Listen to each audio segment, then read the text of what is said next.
The day I found out my husband had a secret family, I didn't scream. I didn't cry. I didn't throw anything. I sat down at the kitchen table. I made myself a cup of tea. And I started making a list. A list of every person who deserved to know the truth. Soft music begins slow, understated, almost like a lullaby played in a minor key. His business partners. His clients. His golfing friends. His mother. The neighbors who waved to us every Sunday morning.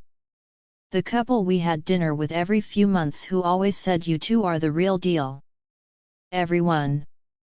And over the next 30 days, I made sure every single one of them knew exactly who Daniel really was. This is that story. My name is Rachel. I was married for 11 years. I had a home, a routine, a life I believed in completely. I was the kind of woman who trusted her husband not blindly, not naively, but genuinely. The way you trust someone after a decade of sharing a bed, sharing meals, sharing everything that matters. And I was wrong. Not about love. I don't regret loving him. Love isn't the mistake here. The mistake was his. Sustained, deliberate, and protected by my trust for years. But here's the thing about a carefully constructed lie: eventually, it needs more and more energy to hold up. And eventually, it cracks. This is a story about what happens after the crack. It's a story about truth. And about what you do when you finally decide enough. Music settles into background. Chapter 1, Who We Were 3 o'clock to 10 o'clock. I met Daniel when I was 26 years old. He was not the kind of man who filled up a room. He was quieter than that. More contained. The kind of person who listened more than he talked, and when he did talk, you felt like he had actually thought about what he was going to say first. I found that remarkable.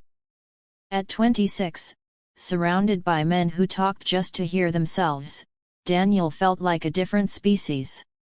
We met at a dinner party. We talked for 4 hours. About cities, about ambition, about what we each thought made a life meaningful. By the time we said good night, I had already decided I wanted to know him better. We dated for 2 years. Careful, unhurried years, the kind where you actually learn someone, not just the highlights reel they show you at the beginning. He proposed on a Tuesday evening in October. Not at a restaurant. Not on a trip. In our kitchen, after a completely ordinary dinner, when he looked at me and said, "I don't want to wait for a special occasion. You are the special occasion." I cried. Of course I cried. We got married the following spring. Small ceremony. Wildflowers. 40 people who loved us. His grandmother's ring on my finger. The years that followed were what I would have called without hesitation a good marriage. We bought a house. We traveled. We had routines that felt like home: Sunday morning farmers markets, Friday evening takeout, his terrible habit of leaving cabinet doors open, and my terrible habit of reorganizing things he was still using. We were good together. I believed that completely. And here is the hardest thing to explain about what came after: he was a good husband in so many ways. He remembered anniversaries. He showed up when I needed him. He was kind, patient, present. He was also running an entirely separate life 40 minutes away. Both of those things were true simultaneously. And that is what makes betrayal so disorienting: not just the lie itself, but the realization that the truth and the lie lived side by side for years, and you could not tell the difference. It started with a receipt. A Sunday afternoon in February. Gray sky outside. Nothing remarkable about the day. I was doing laundry, emptying pockets before loading the wash, the way I always did when I pulled out a small, crumpled piece of paper from Daniel's pants pocket. A receipt from a restaurant called La Maison. A French bistro downtown. Dinner for two. Dated a Thursday evening. Now that Thursday, Daniel had told me he was in Milwaukee. A site inspection. He'd texted me from what I assumed was a hotel. He'd called before bed, asked about my day, told me he missed me. La Maison was not in Milwaukee. I stood in the laundry room for a long time. The washer hummed. The afternoon light pressed grey through the small window above the machine. And I did what I think most people do in that moment. I tried to explain it away. Maybe the receipt was old. Maybe I had the dates wrong. Maybe there was a completely reasonable explanation I was too anxious to see. I put the receipt in my own pocket. Said nothing. But something had changed. Some internal dial had been turned quietly, invisibly, and I was now paying attention in a way I hadn't been before. Over the following weeks, I noticed things I had previously let wash past me. His phone, face down on the table now when it used to sit face up. Stepping out of the room for certain calls. Business trips that had gone from quarterly to nearly monthly. Answers to simple questions: who did you have dinner with, that were smooth and practiced. Almost rehearsed. I kept telling myself I was being paranoid. That I was doing what anxious people do, which is build a case out of nothing. But I have always trusted my instincts. And my instincts were not quiet. About 6 weeks after the receipt, on a morning when Daniel was in the shower, I did something I had never done in 11 years of marriage. I picked up his phone. And in the space of 90 seconds, everything I thought I knew about my life shattered quietly on the kitchen floor. There were messages. Hundreds of them. A thread going back not months. Years. To a woman named Melissa. I read fast at first, the way you do when your brain is trying to outrun your heart. The messages were warm, affectionate. The kind of language people use when they are in love. And then I found a photograph. And then another. And then the message that stopped my breathing entirely. Daniel referenced their daughter. Her name was Sophie. She was 4 years old. In the photo, she was sitting on a living room floor, surrounded by toys, dark-haired and bright-eyed. She had Daniel's eyes. I put the phone down on the counter. I walked to the kitchen sink. I held the edge with both hands. My husband had a child with another woman. For 4 years of our marriage, there had been a little girl in the world who called him Daddy. There had been a woman who shared a life with him, who believed in him, who was building something with him while I was here. In this house. Trusting this man completely. Daniel came downstairs 10 minutes later. Fresh from the shower. Gray t-shirt. He asked if I wanted eggs. He saw the phone on the counter. The color left his face. What followed was the conversation that happens in these moments. The one that starts with "I can explain" and ends without anything being explained at all. He cried. He told me it hadn't meant to happen this way. He said Melissa was someone he'd known before me, technically true, and that it had escalated slowly, and that he didn't know how to stop it, and that he had always loved me. I listened. I did not interrupt. When he finished, I asked him one question. Does she know about me? He looked at the floor. No, he said. And that was the moment the shape of everything became clear to me. It wasn't just that Daniel had cheated. It wasn't just that he had a secret child. It was that there were 2 women, both of us living inside a lie we had not been given the chance to see through. Both of us trusting a man who had decided, for years, that our ability to make informed choices about our own lives was less important than his comfort. Melissa didn't know I existed. I hadn't known she existed. We were both, in completely different ways, victims of exactly the same deception. And that realization shifted everything. My anger expanded. It got larger. And it got sharper. I asked Daniel to sleep in the guest room. He agreed without argument. And then I went quiet. Not the quiet of someone who has nothing to say. The quiet of someone who has too much to say and is choosing when to say it. For 2 weeks, I did 3 things. I cried. In the car, mostly. Or in the shower where I could be loud. Grief is strange when the person you're grieving is still physically present, still sitting across from you at breakfast, still leaving cabinet doors open, still there in all the ordinary ways while the thing you built together has already collapsed. You're grieving something that hasn't been removed yet. That's its own specific kind of pain. I talked to my sister Claire. She lives in Portland. She had never fully trusted Daniel, something she had been kind enough never to say directly while we were together. I told her everything. She didn't editorialize. She didn't say I told you so. She just listened and then she said, "What do you need?" I said I didn't know yet. She said, "Call me when you do." That was exactly right.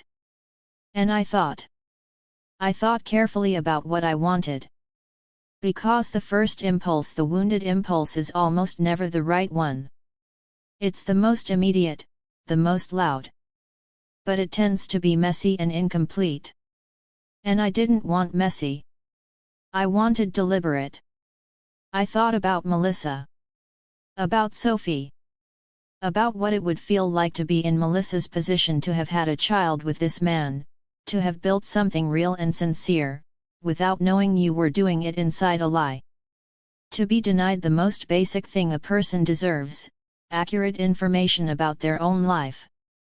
I thought about everyone in our world, Daniel's family, our mutual friends, his professional network, all of them carrying a picture of him that was incomplete. A picture he had curated carefully and protected strategically. And I thought, the truth does not belong only to the person who has been managing it. By the end of the second week, I had spoken to an attorney. Her name was Patricia. Sharp, clear, practical. She told me what I was entitled to, what the process would look like, what documentation would matter. And I had a plan. Not a revenge plan, I want to be precise about this. What I had was a truth plan. I was going to tell the truth. All of it. Carefully. To everyone. Starting with Melissa. I found her easily. Her name had been in those messages. She had a social media presence. She lived 40 minutes away, which, when I learned it, rearranged 100 memories of Daniel's schedule into a new and terrible pattern. I sent her a direct message. Short. Calm. I told her my name. I told her I was Daniel's wife. I told her I believed we had something important to discuss. I left my number and said she could call whenever she was ready. Land that I was not angry with her, because I understood she hadn't known. I didn't know if she would respond. She called the next morning. When I heard her say hello, I could hear the tension in it, the held breath. She became real to me in a completely new way. Not an abstraction. Not a character in a story I was in the middle of. A person. A woman who had trusted someone and was about to have the ground pulled out from under her. I told her everything. Factually. Without drama or editorializing. Just the truth, as clearly as I could say it. 11 years of marriage. Concurrent relationship. She had not known about me. I had not known about her. Until 2 weeks ago. There was a long silence. And then she started to cry. And I cried too. We stayed on the phone for 2 hours. By the end of it, we weren't friends exactly. But we were something. Something I don't have a clean word for. Two women bound together by the experience of having loved the same dishonest man, two women comparing notes on a life that had been designed to keep them from ever doing exactly that. She told me she had suspected something was wrong for years. That there were always vague answers to direct questions. Always reasons he couldn't commit to plans. Always explanations that were technically plausible but never fully satisfying. She had pushed the doubt down. We do that, when we love someone. We accommodate the doubt because the alternative, believing the thing we fear, feels worse. Before we hung up, Melissa said something I have thought about many times since. She said, "Thank you for telling me. I know this wasn't easy for you. Thank you for making sure I knew." The second group of people who deserved the truth was Daniel's family. His parents had spent 11 years treating me as a daughter. His sister had stood in my wedding. These were people who loved him and who deserved to understand what they were loving. I called his mother, Linda, on a Saturday morning. Linda is a good woman. Warm, direct, honest in an old-fashioned way that I had always respected. She deserved to hear this from me, not from Daniel's carefully managed version, and not from a rumor that would reach her eventually in some distorted form. I told her the same way I had told Melissa. Calmly. Clearly. Without editorial. I was leaving Daniel. Here was why. Here was what I had found. Here was the little girl named Sophie who called her son Daddy. There was a long silence. And then Linda said, "Oh, Rachel. I am so sorry." Not defensive. Not disbelieving. Just grief, honest and immediate. That was one of the harder moments, not because Linda had done anything wrong, but because she hadn't. She was entirely innocent. She had believed in her son the way a mother does, and I was the one delivering the news that that belief had been misplaced. I told her I held no anger toward her or any of the family. I told her I hoped, in time, we might find a way to remain kind to each other. She cried. I cried. We said goodbye. My own family had already been told. My parents heartbroken and furious in that specific way parents get when their child is hurt and they cannot fix it. Claire, who had been my practical anchor through all of it, finding resources, showing up with groceries, making me laugh on the days laughing felt impossible. Friends came in waves. Some immediately supportive. Some shocked into silence. A few went quiet, the ones who had been close to Daniel too, who needed time to reorganize their understanding of him. I didn't demand allegiance. I didn't force anyone to choose. I told the truth when asked, and let people land where they needed to land. Now I want to talk about this carefully. Because this is the part people have the strongest feelings about. After I had spoken to the people closest to us, after family, after close friends, after Melissa, I made a decision about a wider circle. Daniel's professional world. He was well respected, a partner at his firm. Someone whose reputation for reliability and trustworthiness was the foundation of his career. He had cultivated that reputation for years. It was, in many ways, his most prized possession. And I want to be honest about my motivations. They were not entirely pure. I was angry. After 11 years of watching him carefully manage my perception of him, after years of his meticulous control over what I was allowed to know, part of me felt that the truth should not be contained to the spaces he could still control.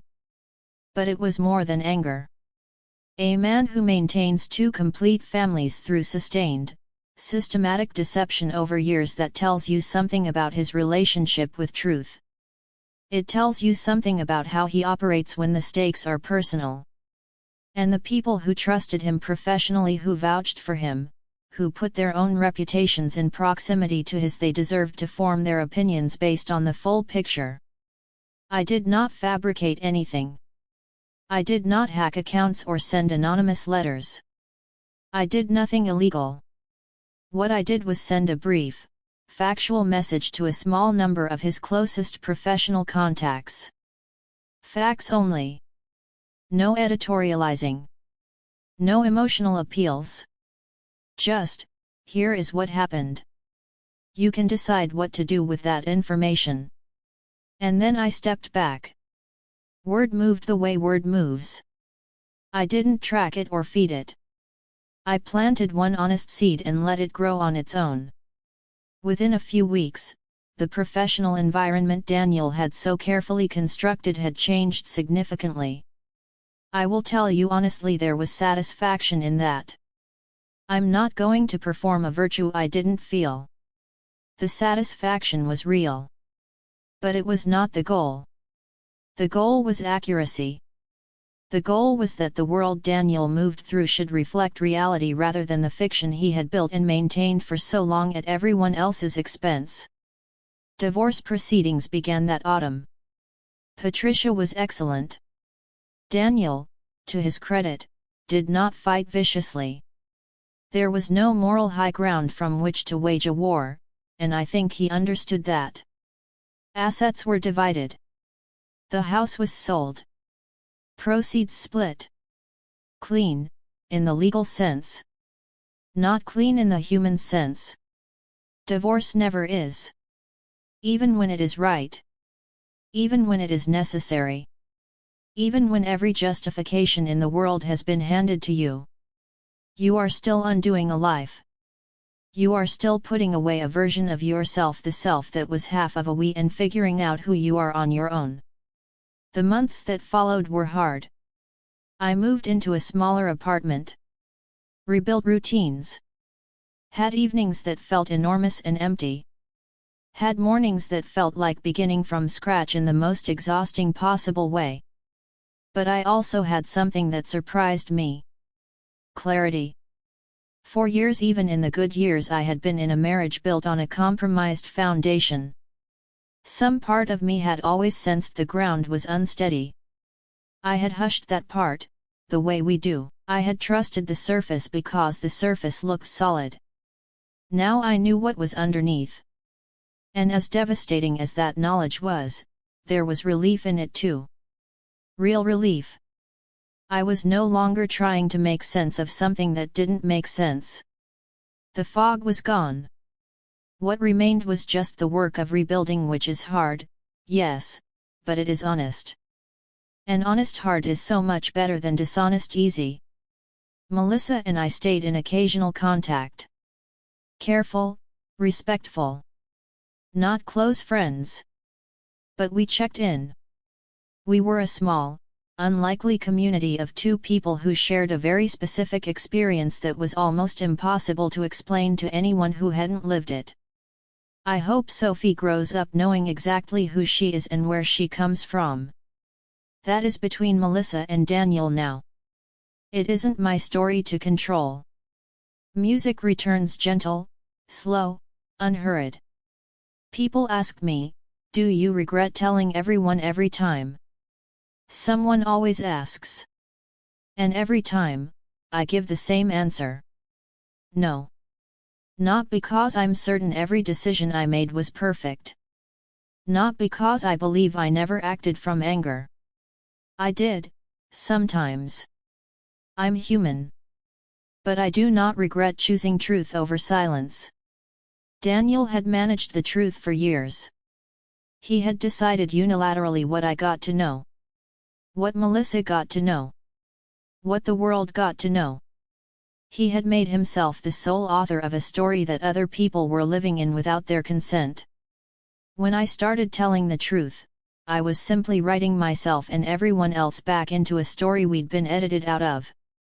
The marriage is over. The grief is real, but it is quieter now. The life I'm building is smaller in some ways and larger in others. And it is entirely, completely mine. Long pause. Music swells softly. If you are somewhere in the middle of your own fog right now. If there's something you've been explaining away.